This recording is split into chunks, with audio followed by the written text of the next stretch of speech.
Nikita Koloff, the Russian Nightmare. And you're watching the #1 show on Long Island with Monty and the Pharaoh.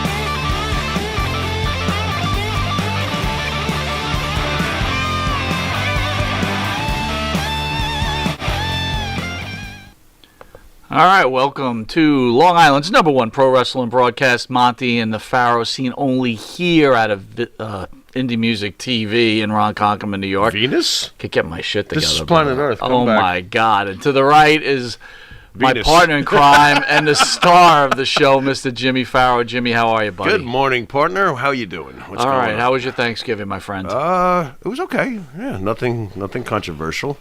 Came and went. I like Thanksgiving, but man, not even. Was there football? I don't even. It doesn't have the same vibe anymore to me. Thanksgiving. Everything's weird, right? Right. I mean, who's the team that loses everything? Did Detroit lose?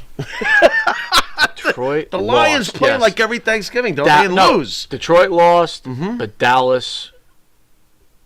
That's the other. No, Dallas lost to Washington too. So Dallas never used to lose. That's the other Thanksgiving team, right? Usually Dallas and Detroit get the games every year. I don't know why, especially Detroit. Well, Dallas, yeah. We lost Pat Patterson at age 79 yesterday. Yeah. Pat was born Pierre Clermont. He had been battling cancer, which I did not know about. Okay. And not to highlight anything, but obviously he was the first known gay professional wrestling superstar. First not that really matters. To say something on a major platform, yeah. Yep. Before we talk about Pat, Matt, you want to play that video? Thanks, brother. And now they're going to see a real wrestler, the one, the only Pat Patterson.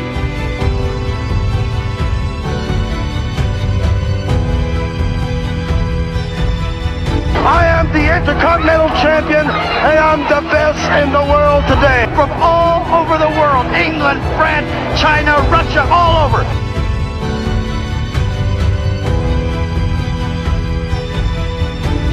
His hand compared to mine. No,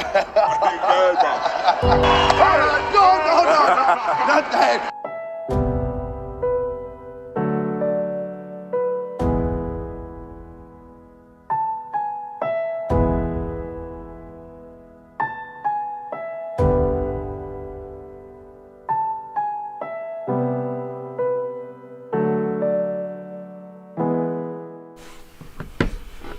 All right, welcome back to Long Island's #1 pro wrestling broadcast. And interesting enough, Jimmy, we had set up the show to go over the history of the Intercontinental title.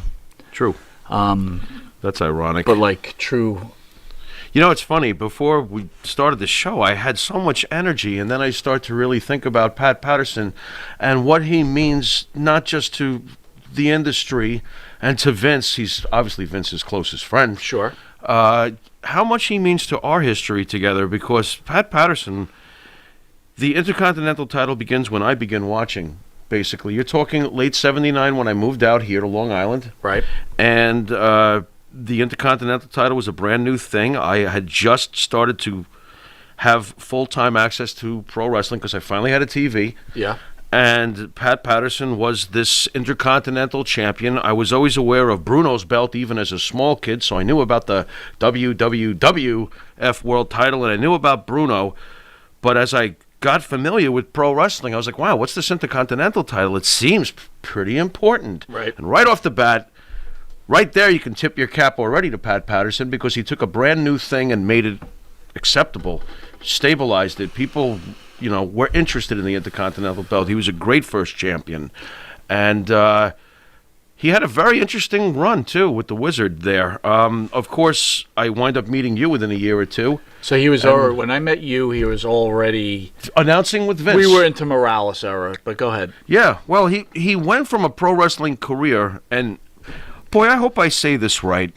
As you said earlier, he was known as the first publicly, who announced he was gay. And I hope I do say this right. Pat Patterson was the most macho mofo in the ring. He was? He was! He was. So, hey, what does that tell you? I really don't know. Think about it, folks.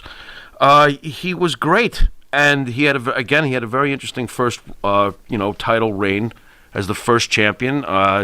Him and Wizard had a falling out. I don't know if you remember that. Him and Albano. Albano. I was thinking about that storyline. And again, we're not going to... It's a great storyline. Wrestling fans are watching it, and especially old school wrestling fans, the story. But I was thinking They might have forgotten. I was thinking about the story writing behind this, though, Pharaoh. Yeah, it's great. We're going to turn Patterson face, but how do we do it? We do it after he just... By the way, I think he had 3 matches with Bob Backlund at Madison Square Garden. Could have been 4. Probably need you to go to that. I forget. But I know it ended in a steel cage blowout, a blow-off. But as champion, he turns face. Right. Because he hates Lou Albano and Grand Wizard sells him. Right. How incredible is that in itself? It was excellent. And then, of course, the great recent guest, Ken Patera, comes along and takes the belt away from Patterson. Those were great, great days to be a wrestling fan. Oh, my God. And I love the fact that the line was blurred. And I love the fact that not everybody, for sure, some of us actually do suspend our belief that much, folks. For sure, knew that it was so-called scripted. There was some great reality back in those days to professional wrestling when you watched it. And Patera was a legitimate Olympic strongman. Pat Patterson, you didn't want to meet Pat in the back alley back in his prime. He'd probably knock your teeth out. So this was great stuff. So my first introduction to Patterson, though, right? So you bring me in as a wrestling fan, my God, right? Here we go. I become this huge Sergeant Slaughter fan. Right. He was your first love. He was my first love. Sergeant and Slaughter. Boy, for people that didn't get to experience the Cobra Clutch Challenge, Challenge. Went to every house show. It was not a main event, but it was such a big portion of a house show. Think about this: a guy sitting in a chair allows the Cobra Clutch to be put on him. Yep. And he's going to get paid if he could get out of this, which no one could. Yeah, right. $5,000. And no one could ever get out.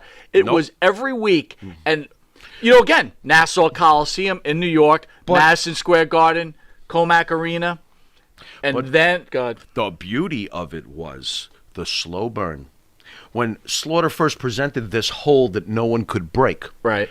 We started off with the very bottom of the card, guys. Here comes Steve King. I'm from Panama City, Panama. I'm going to get out. Dude, he couldn't even wiggle, and he was giving up. Yes. Okay? Right. And then we got to Frankie Williams. I'm a little bit bigger than Steve King, and I try hard. Right. And he wiggled a little bit, and he's done. Then the next week, an unknown, very big kid, at the time unknown, named Jim Duggan, gets in there, and he actually stands up. But he sits right the F back down. So someone was able to almost stand up off their chair. They slowly, then quick draw Rick McGraw. That guy. But you're talking about TV. Yeah, of course. But when we used to go to house shows, right? I saw Danucci at the Comac Arena. I saw Tony Garea at the Nassau Coliseum. Nice. And let's not forget this. I believe this was at the Comac Arena. I wasn't there, but I think you were. I was at a lot of Comac Arena. Bob Backlund went through the Cobra Clutch Challenge and did not break it. Correct? You know why? Because Slaughter let go of it and then threw him onto, and rammed Backlund's head into the concrete pole and then ran away. And the crowd was miserable. They were like, "You bastard, get back here." But think about that thousands of people would go just to see the Cobra Clutch Challenge. You know what? You said earlier that, it wasn't, on paper, it wasn't the main event. It was, according to the Pop. You know what I mean? Oh, but it was the Cobra incredible. Clutch Challenge. The Pop was the loudest at the Comac Arena every time we saw that. Dominic DeNucci gave it a nice little go. Well, at they would always have a quick run. But let's. But how well did it build up? They start with the bottom of the card, guys, and a little bit more and a little bit more until we got to the Patterson confrontation. And how great was that when Patterson attempted and think about most it, people's minds got out of. But I'm the new Cobra to Clutch. it. I'm new to it. Right. And Patterson comes in And I'm like, there's no way this announcer. Oh, I thought right? I thought he he's could get getting out. out. I thought he could. Well, because I had the head start of seeing Patterson as an Intercontinental right, champion. exactly. You didn't have that I head didn't start. have that. So, long story short, Patterson kind of gets out, but not He got out. officially. Not officially. He was out. Slaughter But pulled this the old leads letting go. to probably one of the great, at the time, No, it's still matches of all time. It is one of the greatest matches of all time. Now, it was a street fight, right? It wasn't called boot camp. Alley match. It was fight. An alley fight. It was That's called right. an alley fight at Madison Square Garden. And it's funny, me and Jimmy remembered, I was trying to look at the pictures, but me and Jimmy remembered Patterson coming out in his I Love New York shirt, but it was tied Right. on the side. Yeah, and the skinny jeans, and he's not skinny. Yeah. He had skinny jeans on, but Pat's not skinny. Yeah. And the boots. And the cowboy the boots. dingo boots or whatever. The cowboy they were. boots. Dude, The he cowboy killed boots. Slaughter with those boots. And how does that match end? Do you remember? Did someone throw in a towel? The Grand Wizard throws in the Wizard towel. throws in the towel. Dude, the blood. Oh, my God. You know what? I mean, all the hardcore things that followed later, there's your template right there. I mean, Absolutely. well, there's plenty of, I'm sure there were other Grizzly matches before it. I can hear a nerd typing away somewhere, and definitely in Cologne's territory, I'm sure things were going on like that. But that was at Madison Square Garden at that time period to see a bloodbath at that level? No, there was nothing like that. That was insane. How about the roar of the crowd every time Patterson hit him with the boot? Oh, my God. It was like, boom, 20,000 people going berserk. Pat Patterson was main event material. Pat Patterson was a huge part of our childhood. It's hard for me to say stuff like this publicly. I'm deeply, affected that he passed. Me too. I got to tell you, I give kudos to NXT last night and their tribute to Pat. Yeah. Very, very emotional for me. Yeah. As much as we joked about Pat. Now, again, I know, yeah, but again, he probably would have laughed too. To be very honest, there was a lot of Don Rickles in that man. There are some fans that speak about some of the things that Pat was accused of. Right. I don't think this is the moment to talk about Absolutely that. not. Besides, we can always, let that one breathe because history hasn't said that he's done anything for sure. Well, history says he didn't, right? Right. So regardless how it ended or what happened, it says it doesn't. Right. Was I there? I don't know. Right. I will tell you this. Everybody that I know that knew Pat Patterson, we know the some guy. people, We've heard some and then good things. everybody that I know we don't know that are famous. Yeah. And Pat Patterson was an icon. Yeah. He lived a great life.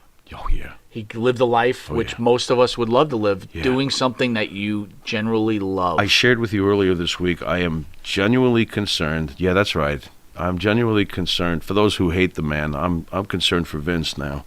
This was his best friend, in my mind, unless I missed something, or at least his closest business associate all these years. This was his right-hand man. Right. This is the guy who created the Royal Rumble. I mean, my God, that is my favorite event at the end of the day. Well, it's his right-hand man, right? It's his right-hand man, and Vince is not young either. And I know that these kinds of things can affect somebody deeply. So, yeah, I do think he has feelings, and I think that this is horrendously hard for Vince. Again, I think what you said is, gonna have how an rough effect. is this going to get worse Right. when Vince, I don't even want to. Hulk... Look, I I don't want to go there. Hulk's got a while. But anyway... Can we give Hulk till 83? Give him a couple of decades. Rest in peace, Pat Patterson. Absolutely. I want to take a moment also before we go to commercial break, and then we get to the story of the day, which we have, the replica second Intercontinental title. The first one was held by... I thought we were supposed to get the one that got torn up. Greg said he was going to mail it to us. This is the replica of the one that Greg tore up. Greg You will Valentine. not find these anywhere, folks. This was sent to us, which... first of all, I want to thank... I'm not going to call them fans because our channels have been blowing up. And I mean blowing up in a good way. Yes. And personally, I don't consider people that watch our show fans. I consider them as supporters and part of the family. Right. And I want to thank you all. Thanksgiving. Thank you guys for all the support you've been giving us. It's been incredible. This was the best Thanksgiving for Monty and the Pharaoh. It was fantastic. I mean, as far as the show goes. And I expect it to go to further heights for sure. But the replica belt's here. We're going to discuss our feelings on what we may feel is, to me anyway, is the most important belt in the history of wrestling. For me. Doesn't mean that everybody else has to feel that way. A Morocco mark. I am. Go on. You are. I am. That's but funny. first, I want to tell the people out there, in case you didn't know, Dwayne Gill, otherwise known as Gilbert, recently had a heart attack. I heard he's doing well, but he's at home. And unfortunately for Mr. Gill, he cannot return to work, so he needs help with his medical expenses. Understood. And, his everyday living expenses. There's a GoFundMe page. We're going to put it up on the board. Please, in this time of giving, give to one of the wrestlers that truly needs your help. It's important that we support people as human beings first. But Dwayne himself, this is a man in need. So I'm asking everybody out there, if you can, help out. We're doing the best we can here, and I want to thank you. If you want to fill anything in there, Farrell? He's one of my favorite people that we've come across. He We was very interviewed him honest. recently, He's a right? hard work. Honest. He was a hard-working guy. Yeah. He does not expect a handout right now. It's a good. Please share that, will he you? does not expect a handout. We only got to spend one day with him, but I got a real good feel on that man. He's America to me. He's a hardworking man who doesn't expect anything more than what he worked for. He's come upon some hard times, and I was thrilled when you told me that we had some funds to take care of and help him. He's a good man. Well, that's help a good again, person. thanks to the supporters, you were able to give us funds so we could give Right. Mr. Gill funds. Right. And again, anyone who donates Right. to the Monty and the Pharaoh show will go directly to Dwayne Gill. Nice. I did have a fan out there who caught the show with Gill and said to me, and I just want you to weigh in on this. I won't name the person because it doesn't matter, but Yeah. I didn't necessarily agree. I'd want you to weigh in. Uh-oh. Mr. Gill felt that wrestlers weren't owed pensions anymore, right? They He's get not the paid. only one. He's 90% of our guests. This Go on. right. This He is. particular person said, "Well, I guess I'm not donating this? because I guess he should have wanted a pension." Oh, this is news to me. That's look. I don't know who that is. That's very vindictive. Can I just leave it at that? Sure. Because I think the important thing is Gil's a good man, and let's help a good person. That's pretty much it. His opinion on unions, I don't think should really sway anybody. I agree. That's a little strange. Okay. I Fair also enough. It's very agree, strange. as human beings, if we have, let's help. And again, I never tell anybody what to do with their money. Everybody works hard for their money. Right. And if you can't afford it or you don't even want to, Right. that is your right as a Right. human being. Right. I will just tell you personally, like Pharaoh said, Mr. Gill was nothing but a gentleman, seemed like a great guy, hard worker, is America, everything about Yeah. America. So Real anything me. that the Monty and the Pharaoh family can do, anything Monty and the Pharaoh can do, we are there for you, Mr. Gill. With that, we're going to take a quick commercial break, and then we'll be back with the theme of the show, Yeah. history of the Intercontinental In the meantime, title. can I see who the hell wrote something like that? We'll be right back. You need a body shop? You need engine repair? Auto Excellence, Collision Specialists, 631-261-6420. That's 631-261-6420. Auto Excellence.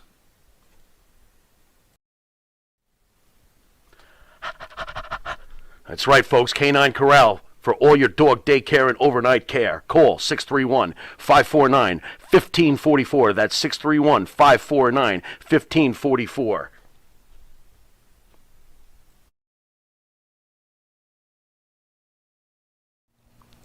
And APB, American Protection Bureau, voted #1 best on Long Island for all your security needs. Call 631-390-9050. That's 631-390-9050. APB. All right, welcome back to Long Island's #1 pro wrestling broadcast, Monty DeFaro, only seen here at Indie Music TV out of Ronkonkoma, New York. And at the board is none other than super producer Matt. Matt, how are you, bud? Doing great as always. It's so good to see you, man. I got to tell you, I look forward to Thursdays all the time and our special Saturday shows, and I'm always good and glad to see you, sir. Yeah, me too. I have a great time here. I got to tell you, me and Farrell were talking. What a great job you do, man. You're spot on with everything. It's just a pleasure. Oh, thank I feel you. like you're setting him up. You're not setting him up. No, I wouldn't dare set him up. Good job, man. Oy. What else we got? All right, man. History of the Intercontinental title. There's been 86 different Intercontinental champions. Is that all? Chris Jericho holds the record for most reigns with 9. Nice. The Honky Tonk Man holds the longest reign at 454 days. Little hubba hubba. Only 3 other wrestlers, Pedro Morales, my man, Don the Magnificent Morocco, Of course. and Randy Savage, have held a championship for a continuous reign of more than 1 year. Okay. Sami Zayn is the current champion in his second reign, which he's Right. doing a good job with, He's by the way. liberating us. Go on. Yeah. All right? So here we go. Thoughts on the Intercontinental Championship? Where did it come from? Okay. Maybe fill in the fans a little bit about it, and let's have at Well, it. all right. Once upon a time in Rio de Janeiro, Brazil in 1979, Pat Patterson defeated somebody, but I'm really not sure. They said he won it in a tournament. So let me ask you something. I heard that was a fictitious tournament, folks. They just gave the belt to I Patterson. heard and- on a story. What? I heard somewhere that there's actually a video out there No, where there- Patterson wrestles DiBiase and hits him with brass Oh, knuckles. he's up. What is that? I thought you were gonna I tell me, have like, never like seen he's it. pinning the custodian from Maryland High or something like that. There was no match. I have never seen that video. Because it doesn't exist there, Edith. It's not there. The only one answer to that is So DiBiase gets this Oy. North American Championship. yes. And Right. then at some point they decide they're going to make the Intercontinental Championship. Right. So they're combining this North American Championship into the Intercontinental Championship. Yeah, And yeah. this fake Rio de Janeiro match. Right. Pat Patterson's wrestles Ted DiBiase. Right, supposedly. Now, But, if the fans out there know that there's a video out there, I don't know Yeah, this let's to see be it. true. I Yeah, have right. no idea, but hey, what they'll can I find a tell you? video of them from somewhere else and put Rio de Janeiro. See, I told you, you guys are idiots. So we know Pat Patterson is the first Intercontinental Champion. Yep, that's where it all starts. Pat turns face Yep, and loses to Ken Patera, who Yep. has been in studio most recently. Yep. By the way, thank you, fans, for all the love you're giving to Ken Patera and Yeah. his video. yeah.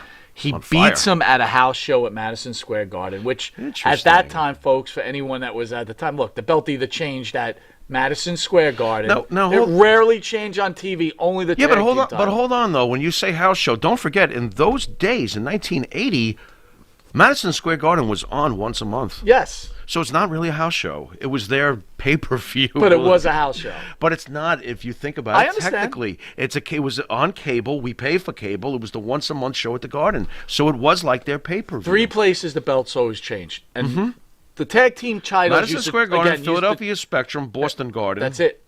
That's it. Never Landover, Maryland Cap Center? Never. And we used to get never. excited when those We cards used to would love, come on. We used to always love those Yeah, Landover Mosca didn't matches. beat Backlund No. at Landover. Yeah, you're Now right. the tag belts changed on TV, but also changed on house shows. Yes. But this is about the Intercontinental title. Correct the mundo.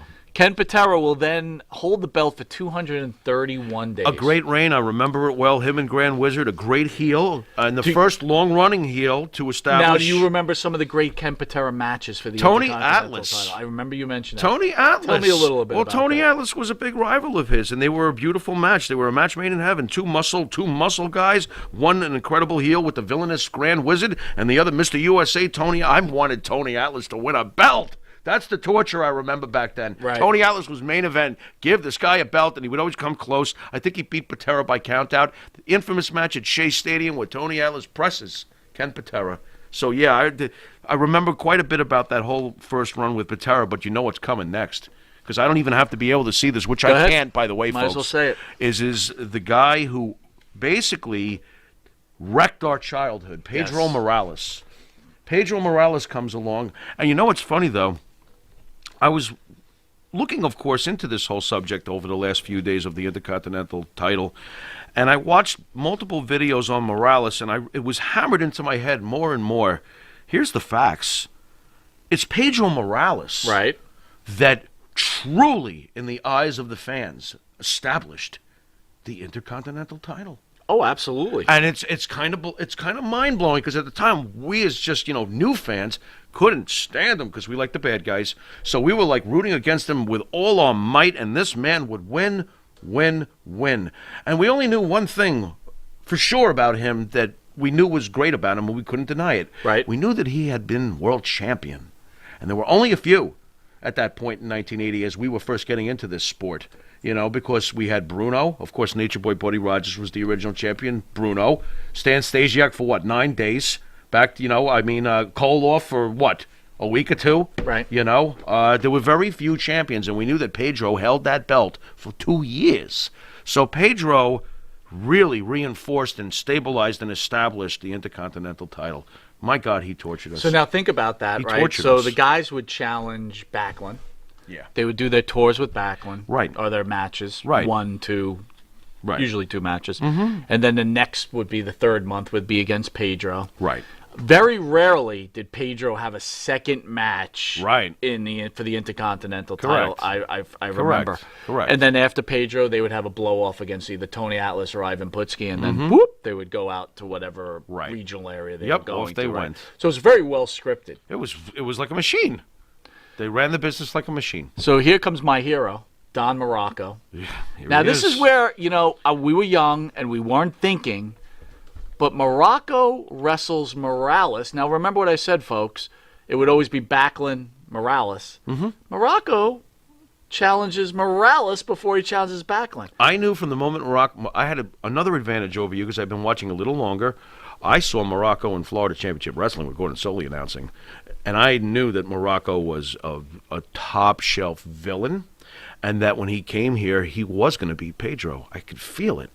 Really? Yeah, Morocco. I don't remember you saying that when we You were know younger. what, though? Well, you know what? I think you're full of shit. You really? Well, I could be, but I'll tell you what. I know this much. I remember I'm going off my impressions of Morocco from what I remember. Fine. Yeah. And I remember feeling that way about Valentine, too. There was certain bad guys that you knew were certainly capable of beating Pedro, and I think Morocco was one of them. I just think that, you used to pull me into your despair pit when it comes to that, and I probably feel more confident than you, even though you were a Morocco fan, Well, Morocco was great. he was great. He was. Morocco only holds the belt for $1.56. Now, again, as an old... Nowadays, that's incredible. I know, but as older fans, holding the belt was really important. The longer you held it was very impressive, Yeah, sure. right? Of course. Pedro wins the belt back. That was a nightmare. In Madison Square Garden, I couldn't which believe that. crushed us. Crushed us. Unexpected. It was I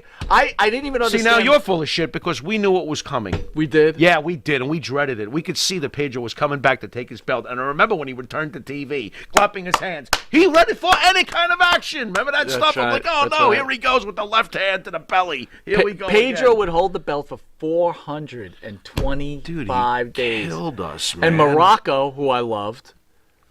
Now, guess that. 425 days. You're talking Morales Dude. just knocking off every one of these bad guys that we're rooting for. It's almost a shame we don't have that list because that would have been an interesting list to look at. The guys Morales knocked off one And at after the time, other. Morocco goes back to Florida. He goes to Georgia Championship Wrestling. Right. And remember, we caught Morocco on Georgia Champ. We were all excited, but Georgia Piper Championship thing Wrestling. too, right? With Oh, my Morocco, God, it was the huge. Piper Morocco roller quarters. But Oh, all my of a sudden, and you know what was really cool about this, folks, that I always remember? Morocco used to give the Grand Wizard shout-outs on Georgia Championship Right. How Wrestling. do you get away with that? That's great. Well, not only that, it's like Morocco felt like ours. Right. See, again, not to veer off this a little bit, Farrell, but, last night was a big night for wrestling, I thought. Okay. Sting came to AEW. Did he really? Yes. Wow. But it gets worse. Looks like I better check my DVR. But wait a minute, it gets worse. Well, okay.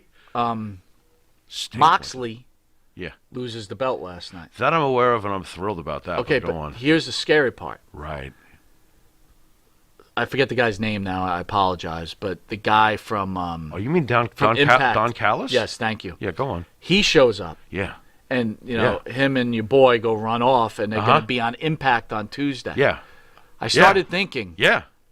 Vince, you getting look at interesting. these old DVDs, and Vince was like, when they used to make these superpower cards, he goes, these guys would never get along. I wasn't worried. Right. I'm worried. They get along. It seems like there's such a hatred for Vince McMahon. Oh, boy. That everybody's going to get together, and this one's going to work. It won't be everybody until New Japan goes, you know what? Count this in, too. How about NWA, too? That would be it. What about Ring of Honor? Imagine those supercards.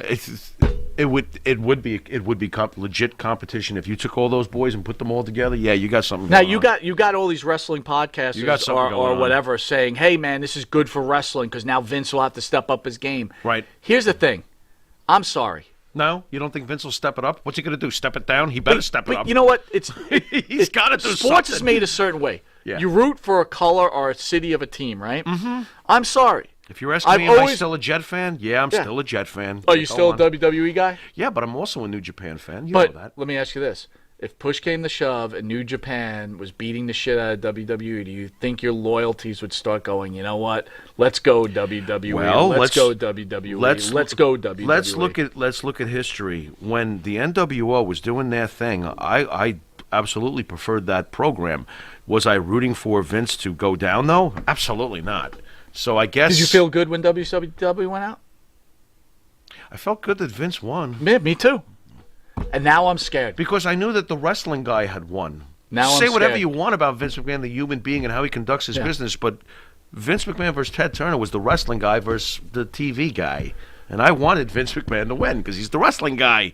Well, before we take simple. I want to bring it back. Before we took a commercial break, we were talking about Morocco giving shout-outs, but Morocco felt like ours. Right. Our WWE. Like, yeah, we knew he was in Georgia. Fine. I feel that way about Valentine as well. Yeah. You know, he went other places and had major impact, but hey, he's the WWE guy. I'm a WWF guy. So what happens is right before the commercial break, Don Morocco returns, but unfortunately the Grand Wizard passes away of a heart attack, and Captain Lou Albano manages Morocco. And what does Don Morocco do for us?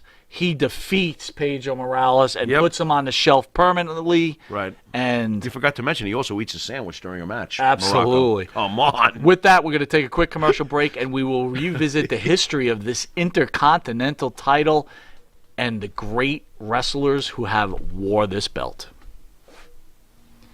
Jimmy, I got to take a dump. What?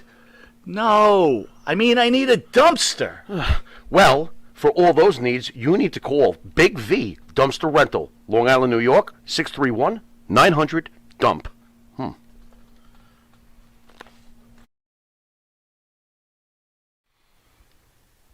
The Monty and the Pharaoh Show is brought to you by... Because wine is your second favorite four-letter word. California wine, New York attitude. Good fucking wine. Yeah. Jeff Quest, graphics design, custom vinyl lettering, and all your art and video needs. 516-317-8204. That's for Jeff Quest, graphic design.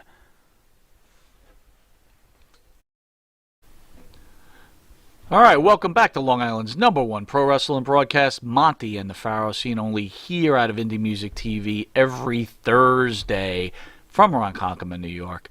So we left off. Don Morocco finally puts one of our most hated guys out, Pedro Morales. And here comes. Who's been in here. Several times. Mr. Tito Santana. Our good friend. Who defeats Don Morocco. At the Boston Garden. Yeah. I remember that match. Yep.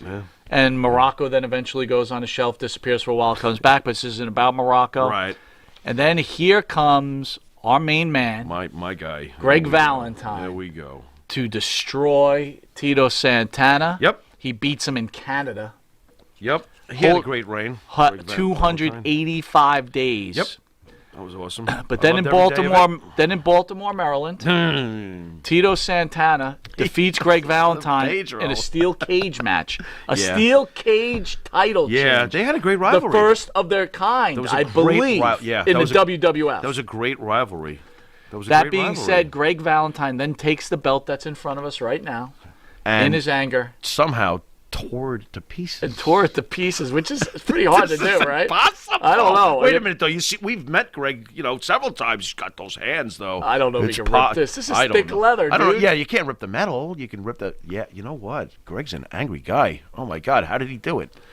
So Crazy so stuff. where, Pharaoh, does the Intercontinental title weigh in your mind as belts? That's obvious. I mean, to me. Any belt, U.S. belt, NWA belt. It's number two. Number two. It's the number 2 belt in the company. I'll always look at it as the number 2 belt in the company, and it is what it is. I'm a little disappointed over the years. It used to mean when you held that belt, you actually were the second best wrestler in the company in the pecking order. It Right. used to mean that. The era we've been discussing, that's what it used to mean. Nowadays, not so much. Well, I've always felt like they that's a tried bit to of a push the shame. U.S. title up, and if people don't remember, they actually retired the Intercontinental title in 2002. Yeah. I actually wasn't watching wrestling at that time. I kind of had gotten a little worn out from it, but I stopped for a while. Now, you know what's interesting, what happens next, pretty much in the lineage of the history as we're going along here. Yeah. And it is very interesting. What happens is that the Intercontinental title at this point has either been showcased by a former world champion, Pedro Morales, or a guy who couldn't beat Backlund like a Morocco or a Valentine. Right. Now things get very interesting because the next champions that start to come along are guys like Macho Man Randy Savage.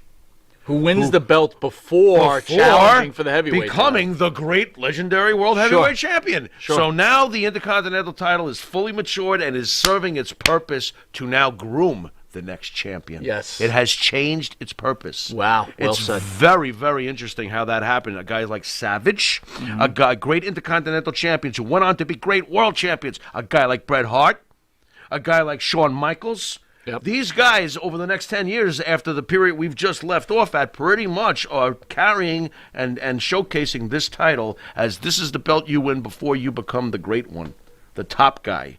You know? I agree. And just some incredible matches. One of the greatest Intercontinental title match moments, if we can, since we're, in the late 80s and, here and there. What about that incredible moment where Honky Tonk said, I'll wrestle anybody. I'll take on anybody. I don't care who it is. Well, and whoops, it's the Ultimate Warrior. And here he comes. This guy was as hot as the 85 Bears. I mean, this guy comes flying out. And what was it, 31 seconds or something like that? Destroys a guy who, how long was his reign? The longest reign in the history of the belt. Honky Tonk Man's reign. And Warrior comes out and decimates it in 31 seconds. And guess what? The fans loved every single millisecond of it. Well, That's one of the great Intercontinental matches, and it's not even a clinic. It's just someone who's so over. It's such a great moment. so let me ask you this. Yeah. What is the greatest moment for this Intercontinental title, in your opinion? Ooh, I'm going to have to go to my little notebook here because I don't want to be irresponsible. I had been going over some matches earlier this week and looking at a lot of them, and I could fling some out there if you want me to. I did previously mention. Well, I would want to know what your truth. See, let me start off here, and we discussed this earlier, folks. If anyone knows, one of the great Intercontinental moments for me personally was there was a time where Captain Lou Albano managed Don Morocco. Right? Right. And Morocco wrestled such greats as Rocky Johnson, Jimmy Snuka. We all know about Morocco that. was top of the card. There was a point where Captain Lou Albano managed Iron Mike Sharp. Yes. And Iron Mike Sharp had the black armband, and he would hit people, and he'd put the metal in there. Iron Mike Sharp was actually pretty high up on the pecking order at one point. So I used to go to enough. the Garden every month. Okay, it was a big thing for me. And I became an Iron Mike Sharp fan also. There was a moment where Morocco, in between, I think, Johnson and Snuka, wrestles Iron Mike Sharp for the Intercontinental title. Albano is managing both wrestlers. Wow. And he's actually helping both wrestlers cheat to win. I remember. And Morocco ends up winning the belt, winning the match. Of course, he defends the title. Right. But for me, That's classic. That's my moment. Like That is that was so classic. such a great moment. And what an unusual set of circumstances, the way they presented that. You got two bad guys and the manager's representing both, and he's helping both cheat. That's incredible. Here's another moment for me. Okay. the Meadowlands started playing a bigger role in the WWF. Morocco, again, I keep talking about Don Morocco. Morocco has to defend his belt against the great Mexican hero, Mil Mascaras. And if everybody knew anything about Mil Mascaras, this guy never lost. Right. He beat everybody. And if he was losing, he wouldn't work. Yeah, exactly. Right. So, Sorry, being Adam. younger, I'm thinking to myself, like, oh my God, Morocco is going to lose his belt at the Meadowlands to Mil Mascaras, and I'm not going to be able to see it, and this is going to be terrible. Long story short, I think Morocco got counted out, but the point of the matter still is, doesn't lose. like, to me, as a fan, God, did I want to see Morocco against Mil Mascaras. Angry, right? Because we were homers for Madison Square Garden and Nassau Coliseum. Right. Angry that we didn't get that type of match. But, I digress. So go ahead. What meant the most for you for this particular title? Well, as far as personal memory goes, and I hope I'm remembering this completely accurately, I saw Rob Van Dam win the Intercontinental title. You know how I love Rob Van Dam. Come on. I do believe I saw Rob Van Dam beat Benoit for the Intercontinental belt. And that was pretty damn amazing. And that's the highest on your list? Dude, think about those two in the ring. You know what kind of match that was? That was ridiculous. What a clinic. You got the mat technician against the pinnacle of high flyers, and they made it work. And yeah, it was great to witness live. That was great. I got to be honest, that honky tonk memory is very big for me when Warrior came flying down. For any wrestling That was fan, huge. that is so Wembley huge. Stadium, Oh my God. Hart and Bulldog, Beautiful. was absolutely huge. Hart and Mr. Perfect, 91 for the belt. Oh my! No, go back and look at that one. Oh my God! I don't know why that doesn't resonate for me. Here's another one, 2009. How about this? I'll jump ahead. 2009, in a period where wrestling was threatening to really take a poop, and CM Punk was just around the corner. The match of the year, Chris Jericho and Rey Mysterio with the mask. Do you remember when he tore off the mask and there was another mask? Yeah, right. The rematch that they had where Rey gets his vengeance. That was one of the greatest Intercontinental title matches ever. And fortunately, Jericho's involved in it. I with Mysterio. love your Incredible. comment on the Bulldog Bret Hart match. That was that just- was one of the great. By the way, that's the loudest pop you may ever hear. It's one of the loudest pops you may ever hear. Of course, it was in England, Wembley Stadium. The Bulldog gets the win. The place explosion. Here's one that you might laugh at me, but for some reason it holds really well for me. Yeah.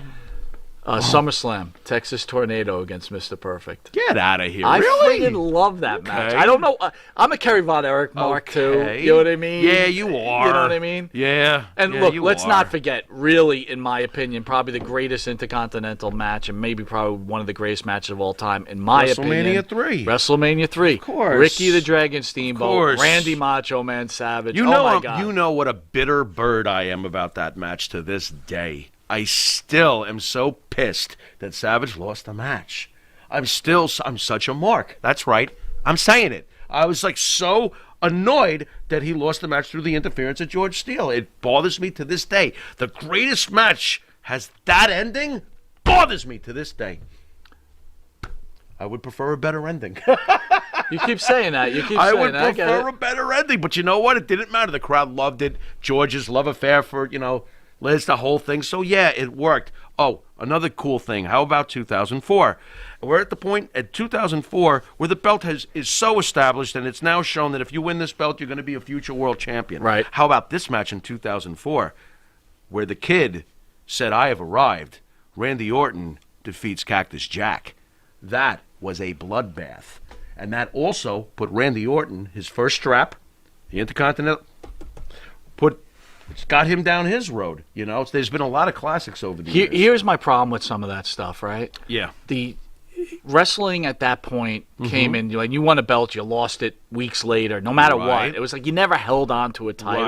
Right. That's why I don't get it. But it was important, though, at the time for Randy to get that title and to defeat somebody of Cactus Jack's status. So let's talk about that. That was important. Pedro Morales, 2 early on. reigns, 619 combined That's days. insane. We got tortured for almost 2 years? The Miz. Now this is kind of ridiculous. I respect- 8 reigns. I respect- for 597. So he's had the most combined days. Yeah. but over 8 reigns. Right, and when if you really break look it at that, down, it's like a month. It's like a month or two. Yeah, it's like, It's come no on. big thing. Pedro's, you break it down, it's a year apiece. Don or so. Morocco for 541. 2 reigns. Not right. bad. That's amazing. Honky Great. Tonk Man, 1. That's the greatest. 454.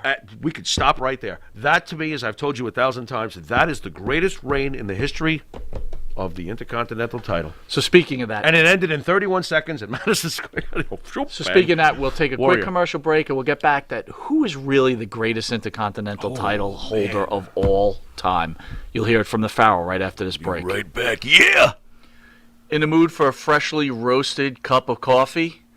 www.offtherailscoffeeroasters.com.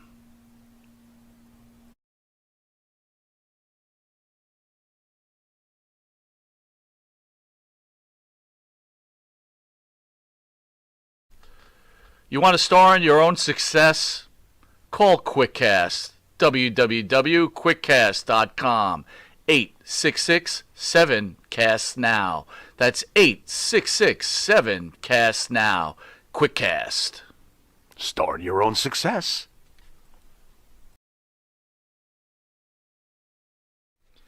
Jimmy, I just got the best hookup on tickets. Fill me in. I went to www.seatslinks.com and ordered the best tickets with the best prices. Call 718-676-0504. SeatsLink, the complete ticket experience. Tell them Charles sent you. All right, welcome back to Long Island's #1 pro wrestling broadcast. Monty Nefaro, only seen here out of Indie Music TV, out of Ronkonkoma, New York, every Thursday. You can catch us on YouTube, Facebook, Twitch, Twitter. We're also on cable TV, channel 115 on Tuesdays from 7 to 7:30. Fridays on channel 20 from 2 a.m. to 2:30 a.m. And on Saturday, again, on channel 115 from 6 to 6:30 a.m. Boy, do we love this belt. The Intercontinental title. Boy, I was excited to do this show. Yeah. So, We should do the other belts, too. We should do shows on the other belts. Sure. Some of them. Some of them. Not the hardcore. Again, we're little homers. We'd probably have to Not the- do a little NWA maybe. Let's do the light heavyweight title. Well, maybe Let's next time we'll not. do like an NWA thing. Really? Yeah. That would be cool. Like maybe like Yeah. the TV championship. No, I would No. want to do the world title into the WCW thing. Yeah. I think Okay. that would be cool. All right. All right. So Pharaoh, Yeah. here's the question. Question. Who is the greatest Intercontinental champion of all time? Can you go first while I sit here and tie my brain up? This is All right, guys. So this is This like is this is rough. difficult. This okay? is very difficult. I'm going to explain my thought process. I'm looking in at this, like and 10 I'm- names. and I'm going to weigh in. Yeah, go on. So when you think about the Intercontinental Champion, right? Hmm. Most of the heavyweight champions, Yeah. held the Intercontinental Championship at some time major or ones. another, Some right? major ones did. Yeah. There's guys that were great Intercontinental champions, but when I say their name, I don't think of them as Intercontinental champion. Correct. So I'll use examples for the folks out there. Very correct. Bret Hart, Right. to me, is a world champion, not an Intercontinental An champion. awesome Intercontinental champion, Absolutely. but he's a world champion first. I agree. Randy Savage, Same thing. I agree. okay? I agree. I would go and champion say first. Shawn Michaels, I agree. World champion first. right? Yep. I'm following. Pedro Morales. World Great- champion first. World champion first. Really, World- he was. For 2 years! He was really world champion. Try being champion in the early 70s for 2 years. So, oh, yeah. World I'm- champion I'm first. actually- Pedro look, Morales, yes. You can't disregard the greatness No. that Honky Tonk Man brought to the belt. Okay? Nope. And you can't disregard Razor Ramon, who was never a world champion. That's right. So he, to me, is an Intercontinental champion. Mm-hmm. But I'm going to tell you, in Mike Monty's opinion, This is going to be the interesting. greatest Intercontinental You champion get the of all same time name that I do, I'm going to freak. is Mr. Perfect. Oh, my God! Kurt You're Hennig. kidding me. That's exactly what I think. Really? Yep. Right there, brother. Wow, that was, you know what? Tell me why. That was perfect. That was perfect. That was perfect. Tell me why. Because for the very reasons you stated, when it comes to, boy, oh boy, when it comes to the Intercontinental title, I think of it as who represented the belt the best. Yes. Yes. Who represented the belt on a main event level where you basically said, this guy might as well be champion. He's so great. He is the champion. That's right. Mr. Perfect. Yeah. Mr. Perfect was an absolute thing of beauty to watch when he was doing his deal. You know, 2 title reigns for 406, by the way. Not too shabby. And by the way, when we're using that premise that remembered as the Intercontinental Champion, Rick Rude gets a huge thumbs up. Absolutely. Who else would get a huge thumbs up when you start to think about that one? You know who would get a huge thumbs up? And I know he's a world champion first, but Chris Jericho deserves. I was going to say deserves Jericho. So much. Absolutely. I mean, after all, he's got the 9 reigns. You know, again, we broke it down mathematically. They're not long reigns, but from time to time, Jericho would put that strap on him and remind everybody this belt means something. And Jericho, because it was on his waist. You know, thank God he kept the dang thing going. You know, right. When you think about it. And that's why I do appreciate, if I can get it in quick, Ziggler and The Miz over the last 5 years fighting over that belt. Miz has had it, 8 times? Ziggler's had it 6 times. At least there's 2 good wrestlers, 2 good polar opposites who are great in the ring giving us something over this title. You know, we got it. This title is a great title. And outside of the world title, there is no greater title in the land of Vince McMahon. This is it, you know? So... who else would represent? Well, let's make it okay. Tito so Santana was a great established champion. Mr. Perfect as number 1. I think he is. Give me your top 5 in order. What are you Intercontinental champion. All right, fine. I'll put Perfect first. I'll put Honky Tonk second. Fair. I'm right now. You and I are right together. I'll put Rick Rude third. Who's a great Intercontinental champion. I'm gonna go with Razor Ramon third. Okay, you know what? They can interchange. How does that sound? That's fair enough. Because he'll be 4 or 3. Him and Rude, right? Absolutely. How do you discount Rick Rude? My God, at number 5, can't we just split Morocco and Valentine and call him Greg Morocco? Fine. I mean, I am in full agreement with you on the top 5. Well, there you have it, folks. This list is absolutely perfect. So let's go through it again. Perfect. yeah. Who is next? Honky Tonk. You gonna try to make me remember what I said a minute ago? Honky Tonk. We got Ramon, and Razor Rude, Ramon and Rude. You know, and then a Valentine tie and between Morocco. Valentine and Morocco. Hey, we're the good guys. Unfortunately, Mr. Patterson, who passed away, did not make our top 5. Well, But, different. He had a different impact. It doesn't. Without him, it doesn't even start. Right. You know, and his first script was great. The turning face and everything like that. So that stuff was awesome. And Ken Patera was a great Intercontinental Champion too, by the way. Said probably sitting at home. You fuckers! Why don't you mention me? So speaking of Perfect, then sorry, Mr. you Patera. said I guess your favorite match was Perfect and Bret Hart. Was your favorite match? No, I go back to the ladder match exchanges between Shawn and Razor. No, but I mean, is Mr. Perfect, if he's the best Intercontinental champion? Yes, his match with Bret Hart So is for just me, insanity. you know what's so funny? You know, He's the greatest Sorry about that. Intercontinental champion, but he definitely doesn't have anywhere in the top 20 best Intercontinental matches. To me, he does because of his match with Bret. It is one of the greatest. In your opinion, yes. Dude, it was fantastic. Go back and watch it. You will love it. I guarantee you will not be disappointed. You know, it is possible that you can't cover every single match. Absolutely. You know, in your lifetime, there's a lot of great matches I'm sure I haven't even seen yet, but trust me, and you probably did see it back in the day, but watch that one again. Perfect and Bret Hart are absolutely perfect. I'm going to watch it. I'm going to watch it again. They both are. What a And tale. on the other What a hand, tale I'm going they to ask tell. you to go back and watch Kerry Von Erich against Mr. Perfect. What does he do? Put an armbar on him? No, it's fucking great. What a dude. clinic it must be. It's Kerry Von Erich, That's brother. hilarious. Kerry Von Erich, Kurt Hennig. Think of that matchup. Yeah. That could main event any Of course arena it could have back at in any the, time. Of course it could have back in the day. Absolutely. Boy, Kerry Von Erich. You know, sometimes when I think of him, I can't help but think of Magnum TA also. Another guy. Like, where was the ceiling for guys like that? Apparently higher than they were ever able to get to because they either had a tragedy or in Kerry's case, he self-imploded. Mm-hmm. Kerry was an amazing specimen, but he was never that great in the ring, though. Let's calm down here. It was Kerry Von Erich. He brother. was Kerry Von Erich. Sometimes you don't have to be great. He was. And you know, David On was the my other favorite, hand, though, Kurt Hennig of the family was friggin' awesome, dude. Anyway, I want to thank the Intercontinental title for giving us some of the. Thanks. 53 years Does old. this belt get benefits? This belt's going to get some benefits. At 53 years old, the Intercontinental's title has given us 40-something years of incredible love a lot of and greatness. excitement. A lot of greatness. I mean, one match we didn't speak about. And Yeah. you know what? I have to China? apologize. How can we not mention China? I have to apologize. To me, the second greatest intercontinental title Not match China of all beating time. Jericho. I No. was so pissed. Go on. No. And you know what? We were so focused. The Jericho hold. And I think you're gonna agree with me. What do you got? Jimmy Superfly Snuka, steel cage against Don Morocco. Hello. How do we forget that We match? can't forget that. Well, that was at night. We didn't cut school for that, but we probably didn't do our homework. That's for sure. Well, I went.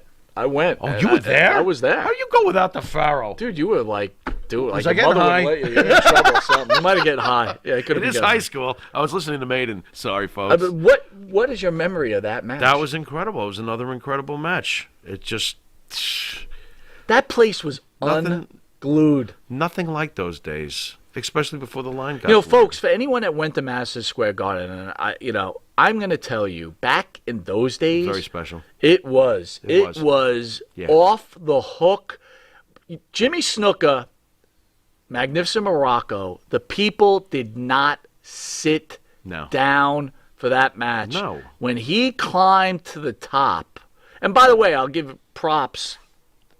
Jimmy Snuka, Bob Backlund steel cage match was incredible too. Come on. There's one match I saw in Madison Square Garden. Now, I wasn't there for Hogan Sheik, so I couldn't tell you how it was. But I will tell you I was there for War to Settle the Score, Piper against Hogan. That dominated Snuka Morocco. People were fighting in the stands. It was insanity. Piper brought that out in people. Piper was as red hot as a heel could be. It was insane. He had the most emotional responses as a bad guy. The place would be on the verge of a riot. So we got about 3 minutes. Give me minutes? your final thoughts, Pharaoh, on the Intercontinental title, my friend. Well, again, there's never been a greater title outside of the WWE Heavyweight title. I think back on all the fantastic matches, especially early in our childhood. The belt's always been important. The belt's been through some crap. It was even retired, as we mentioned, off air. Wasn't this thing retired in the early 2000s? I was Absolutely. like, what on earth are you guys doing? Bring this thing back. It wasn't retired long. It has always afforded the opportunity. Thank God for its existence. There's way too many wrestlers, especially today. When you look at the size of the roster of the WWE and all the other, we've already said that the rest of the other rosters could have a card on their own, a super card. This belt, thankfully, with all these, the plethora of too many wrestlers, this belt has always, thankfully, been there for a guy like Jericho who deserved to hold the title. Absolutely. Or nowadays, if it's The Miz, I think The Miz fits the shoe real well. This is a guy who should have a belt of some kind, and he's been the face for many years now as far as this belt goes. This belt has more than served its purpose and given us back great joy. It's a classic. And it'll probably have another 40, 50 years, unless they sell it to Disney. I had to go there.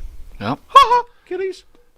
With that, you've been watching Long Island's #1 pro wrestling broadcast, Monty and the Pharaoh, seen only here out of Buy it, fucko. Indie Music TV in Ronkonkoma, New York. Coming up in not this Saturday, but next Saturday, we will be having Mike Knox in studio, Alrighty. along with a former Intercontinental. I believe he was an Intercontinental champion. I think you're right. Savio Vega. More importantly, the guy who got Tony Atlas the hell out of Puerto Rico, or gave him the heads up at least. Dude, right? I'm pretty sure, and I don't want to get off the air with this, but I'm pretty sure Savio Vega Yeah, you might be all right. was an Intercontinental. For what, like 12 days or something? Well, I'm going to tell you what. You know how those reigns go. I might be. If you hold on, keep it going there. Don't let it go. Please don't let it go. Was that the show that Alex was on? I can't even get these damn game show hosts. I'm going right. to find it in a second. But Savio Vega will also be in studio. We'll talk to him about the death of Bruiser Brody, obviously. Oy. But also Lord. what The Undertaker meant to Savio Vega, who recently was with The Undertaker on his farewell night at Survivor Series. Oddly enough, people, The Undertaker never won the Intercontinental title. Really? Which is interesting That's in weird. itself, isn't it? Yeah. You would be shocked that would be the case. He hasn't even held the world title a lot of times when you think about, how Triple H and Randy Orton and the rest of them have held the belt over 10 times. But when you think of Undertaker, you think him as being a world champion. Of course. Right? No-brainer. No-brainer. Hang in there, man. I'm still looking. Look at you. I Where gotta is this find guy? it. He's not there, here's another folks. guy that I got to give a shout out that I thought was a really good Intercontinental champion, you got? and I'm going to say Goldust. Goldust was good during the Attitude Era. Yeah, yeah. I was. thought he was a fun Intercontinental Champion. was. I No, thought he he was was good. entertaining. You know, when Ken was Patera was in here, he said that when China won the belt, she ruined the belt. Thoughts on that? That's because Ken doesn't buy into ever being pinned by China, and no, China would not pin Ken. You know, Ken's a big, strong man, so I guess Ken was looking at it like, what's going on here? You know, was it really that unbelievable though, physically, for China to pin Chris Jericho? Honestly, I don't think so. I didn't think so. But I was still bothered by it because I'm a Jericho fan. But you know, it wasn't that far fetched, really. China was big. This is where I made the mistake. What? Goldust beat Savio Vega when the title was vacated. Okay. So he was almost Intercontinental. So the champion. title was held up. Against Savio Vega, ended up in a no contest. That's where I thought Savio. okay. So Savio was not Intercontinental champion. But he was part of the what was going on at the time before the belt Right. was. So anyway, Mike Knox will be in studio along with Savio Vega. Should be a fun time. Yes, sir. Any parting comments for the wrestling fans out there, Mr. Farrell? Just thanks a lot to the fans for the increased watchage. Yes. Recently on YouTube, you know, we really work hard to do the best we can and give you the best show possible. So I really appreciate all the positive feedback. I guess that's about it, man. I also want to give a shout out to Chris Patty, the owner of Indie Music TV. As always. And obviously our producer, Matt. If it wasn't for this studio and him, you know, God knows, you know, where the show would be. And we're solely, you know, listen, I want to give ourselves a pat on the back. A lot of fans out there have written that we're their favorite wrestling show on YouTube. That's fantastic. I mean, that itself is pretty incredible, man. I'm speechless over that. All I can say is thanks. And we can Thank say you. thanks to Indie Music TV. Without you guys, it just would never happen. Well, anyway, this has been Monty and the Pharaoh. I'm Mike Monty. This is the Pharaoh, and until next week, later.